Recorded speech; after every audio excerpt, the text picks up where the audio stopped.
নমস্কার। আগামী 12ই মে সোমবার বুদ্ধ পূর্ণিমা। ভগবান বুদ্ধের জন্মতিথি যদি বলা হয় তাহলে এই দিনই বলা হয়। উনি হলেন ভগবান বিষ্ণুর নবম অবতার। এই দিন উনি সিদ্ধি লাভ করেছিলেন, বোধি লাভ করেছিলেন। ভগবান বুদ্ধকে বটগাছের নিচে বসে সিদ্ধি লাভ করেছিলেন। আপনাকে একটা কথা বলো, যাদের বাড়িতে বুদ্ধদেবের মূর্তি আছে, ফটো আছে, যাই আছে, ওনার সামনে একটা ঘিয়ের প্রদীপ জ্বালাবেন। ঘিয়ের প্রদীপের মধ্যে কী করবেন? গুঁড়ো চন্দন দিয়ে দেবেন, সাদা গুঁড়ো চন্দন একটু দিয়ে দেবেন। আর তার সাথে একটা মন্ত্র বলছি, সেটা অবশ্যই পড়বেন। বুদ্ধম শরণম গচ্ছামি, সংঘম শরণম গচ্ছামি। এই মন্ত্রটা 16 বার পাঠ করে দেবেন।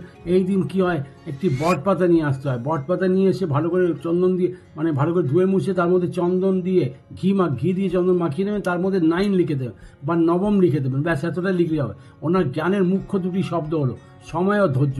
সব থেকে বড় কথা হচ্ছে, সময় কোনো সময় নষ্ট করবেন না, এবং তার সাথে বিপদ কষ্টে ধৈর্য হারিয়ে ফেলবেন না।